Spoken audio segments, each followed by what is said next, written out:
Hello everyone, আমি ইন্দিরা আবারও চলে এসেছি নতুন একটা ব্লগ নিয়ে। তো তোমরা সবাই কেমন আছো? আমি কিন্তু বেশ ভালো আছি। তো চলো ব্লগটা স্টার্ট করা যাক। আজ যেহেতু রবিবার, আর রবিবার মানে হচ্ছে ছুটির দিন, তাই ভাবলাম আজকে কোথাও একটা ঘুরে আসি। যেহেতু অমিতের ছুটি আছে, এমনিতে খুব একটা বেরোনো হয় না, তবে এই ছুটির দিনগুলোতে একটু বেরোতে বেশ ভালো লাগে। আর সঞ্জু তো আমাদের বাড়ি এসেছিল, তাই ভাবলাম একটু বাইরে থেকে ঘুরে আসি। আর দেখো, কাশফুলে একদম চারিদিকটা ভরে গেছে, কি সুন্দর লাগছে না? তো তারপর আমরা যেতে যেতে পৌঁছে গেলাম রায়ান সার্কাসে। সার্কাস আমি দেখেছি প্রায় 6-7 বছর আগে। তো যখন রামপুরহাটে এই সুযোগটা পেয়েছি, তাই আর হাতছাড়া করলাম না। খুব যেতে ইচ্ছা করছিল, তাই অমিতকে যখন বলেছি, বলা মাত্রই সে রাজি হয়ে গেছিল। এদিকে সঞ্জুতা অমিত পার্কিংয়ে গাড়ি রেখে টিকিটটা কেটে নিচ্ছিল। আর এই টাইমটাই আমাদের জন্য মনে হয়েছিল যে ঠিক। আর মেঘ করছিল বাইরে, তো ওয়েদারটা সেদিন বেশ ভালোই ছিল। তো তারপরে এদিকে অমিত টিকিট কেটে নিয়েছিল। তো এখন আমরা ভেতরে চলে যাচ্ছি। অনেক বছর পরই সার্কাস দেখবো, তাই এক্সাইটমেন্ট ভীষণ ছিল।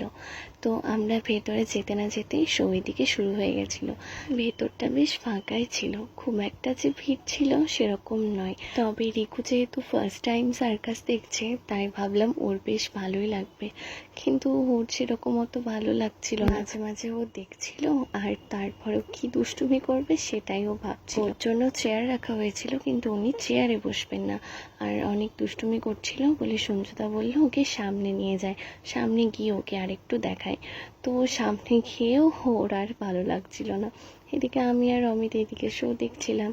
তো একটা একটা এরকম করে শো আসতেই থাকছিল। বাইরের ওয়েদারটা যেহেতু মেঘ করেছিল, সেজন্য ভেতরটা একটু গরমই ছিল বেশ। তো সেই জন্য আমি ওর জন্য ছোট্ট দুটো পাখা নিয়ে গেছিলাম, কারণ ওকে একটা পাখা করে দিলে ওর কাছে আরেকটা পাখা দরকার। যেহেতু আমরা দুপুরের খাবার খেয়ে আমরা বেরিয়েছিলাম, তো সেজন্য আমরা ওখানে গিয়ে একটা পপকর্নের প্যাকেটই কিনে নিয়েছিলাম। তো সেটাই আমরা সবাই মিলে খেয়েছি। আর রিকু এদিকে কোনোদিন পপকর্ন খায়নি, আর পপকর্ন দেখে ওরও খেতে বেশ ভালো লাগছিল, নোনতা নোনতা সবসময়।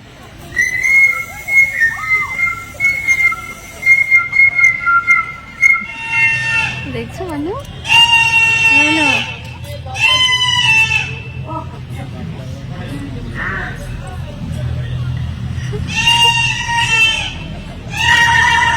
জোকারের শোটাই রিকুর সব থেকে বেশি ভালো লেগেছে, কারণ ওটাই একমাত্র যেটা রিকু সব থেকে ভালোভাবে দেখেছে।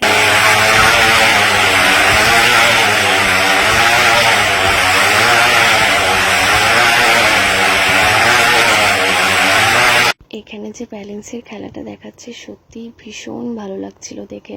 আর ভয়ও হচ্ছিল যে এই না পড়ে যায়, এই না পড়ে যায়। কিন্তু সত্যি কিছু কিছু মানুষের এত সুন্দর ট্যালেন্ট থাকে, হয়তো সেটা আমরা না দেখলে হয়তো জানতেই পারি না।